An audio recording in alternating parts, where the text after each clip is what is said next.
Hello there, it's V from Movies Hunter. Today I've got something different for you. This is a gripping drama flick from 2022 titled Women Talking. The film takes you on a heart-wrenching journey following the lives of some women from a remote colony. These women have been through unimaginable horrors and must come together to decide their fate. The film opens up in an unknown colony in 2010, where we see Una waking up with bruises and blood on her thighs. And no, she didn't have a wild night. Turns out she is living in a colony where the men have been drugging and raping the women for years. As the young girl's voiceover explains this shocking situation, we see Salome attack one of the rapists. Good for her. The attackers are arrested and taken to a nearby city, but they'll be back in 2 days to issue the woman an ultimatum. Forgive and forget, or leave the colony and be denied entry to the kingdom of heaven. Real subtle, guys. Later on, the women gather for a vote, and there are 3 options on the table. Do nothing, stay and fight, or leave the colony. I vote for option 4, which is to just burn the whole colony to the ground and start over, but that's just me. Anyway, the vote comes down to the latter 2 options, and 9 of the colony's women gather in the hayloft to make a decision. But wait, they need someone to be their census taker.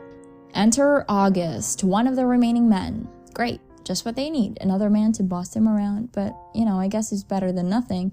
But wait, what's this? August apparently has a thing for Una. But hold up, his family got excommunicated? What did they do? Steal the communal butter churn? Salome is all about fighting, but the other women are more into forgiveness and leaving the past behind. Una's got a better idea. Why not form new rules with the men? They can work together and establish new systems of education and religion for the young girls. Marichi and Greta aren't feeling it, though, and dismiss the idea as a pipe dream. Come on, ladies, let's have a little imagination here. To make matters worse, nobody can agree on just how guilty the men are. Did they commit the attacks, or were they just complicit in letting them happen? Well, Agatha suggests that the men should leave, but the women can't even take that seriously and burst out laughing. Meanwhile, Melvin, another remaining male, who looks like an alien, is playing with the kids. But wait, wasn't he originally dressed as a woman? Yep, he sure was. That is until he was attacked and then decided to cut his hair and dress like a boy. And just when you thought things couldn't get any more complicated, he took a vow of silence. His attack resulted in a pregnancy, presumably by his own brother, and the baby didn't make it. Yikes. But at least Melvin's in charge of looking after the kids and warning the women of any incoming threats. Augie, I don't know if that's how you pronounce her name, but she heads out to fetch water and has a heart-to-heart talk with August about his struggles. They discuss his love for Una and his place in the colony, but things take an unexpected turn when a van drives by the colony blaring, "Daydream Believer!" It's the 2010 census and they're there to count the women. Cue the chaos. As if that wasn't enough, Marichi's husband Klaas is on his way back to collect bail money for the men. The women scramble back to the hayloft to figure out the next move. When August tries to speak up, Marichi shuts him down, but Agatha won't have any of that and puts Marichi in her place. You go, Agatha. Meanwhile, Salome's daughter, Meep, I'm done with her names, wanders in complaining of pain from a recent attack. Salome comforts her and the other women break into a hymn, but the mood quickly shifts when they start discussing leaving the colony. It's a tough decision as they consider leaving behind their brothers and teenage sons.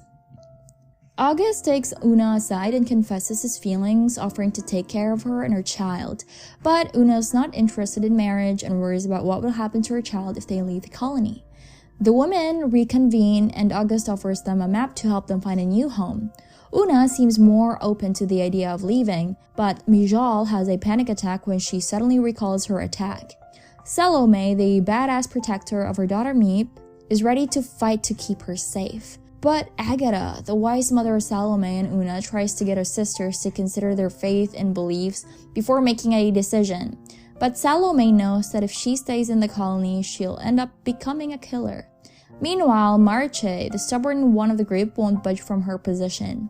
So Greta tells a story about her two horses called Ruth and Cheryl to try and convince the women to leave. Marche doesn't take kindly to the others wanting to leave and even goes as far as to call Una a whore. Salome fires back, asking Marche what she plans to do if class tries to attack her or her children again. Marche is angry because she had forgiven class at Greta's suggestion and Greta apologizes for it. Just when things are getting heated, Marche's son Julius comes into the hayloft with a cherry pit in his nose. Wait, what? Alright, let's go with it. Anyway, the chairs were brought from the city by class, and for some reason, this sways Marche to consider leaving. When the woman asks Julius for his opinion on the boys staying, he suggests that some of them need an education to be more responsible for their thoughts and actions. Okay, wise words from the cherry-nosed kid. Greta chimes in saying they need to bring boys under 15 and August will stay to teach the other boys. As the women notice class making a move, they quickly scramble, like an egg, to warn the rest of the women about their decision to leave. They gather all their belongings that they can carry and prepare to leave overnight. August takes charge and shows Una how to navigate using the North Star on his trusty map. The next morning, the women gather in the hayloft, with Marche showing up with a black eye and sprained arm. Apparently, class had caught Marche and their daughter Ashi sneaking in late. And in his drunken state, he ended up learning about their plans to leave. Marche doesn't think he'll remember or believe her, but the women take no chances and prepare to depart. Agatha offers comfort as they all sing a hymn to steel their resolve. Just as they are about to leave, Melvin approaches with some distressing news. Salome's teenage son Aaron has gone missing. Salome immediately goes to find him and eventually does, but not without having to use a tranquilizer to bring him back with her. With everyone accounted for, the women review the minutes written by August and prepare to depart. Before leaving, Salome goes back to the hayloft to grab some tools and weapons for defense. August hands her a gun and through his weeping, he implies that he was going to use it on himself. But Salome convinces him otherwise, telling him he needs to stay alive and teach the boys in the colony. She promises to see him again someday, and he bids a fond farewell to Una as well. And finally, the women rode off into the distance in their carriages, leaving the colony behind to start a new life. It was a bittersweet moment filled with hope for the future and sadness for what they had to leave behind. But the story doesn't end there. The camera cuts to Ouchie, who is now holding Ona's baby in her arms. She looks at the child with love and tenderness. You see, little one, your story will be much different than ours. You will be free to live the life you choose, to make your own decisions, and to follow your dreams. And so this was the story of women talking. See you in the next hunt. Love you.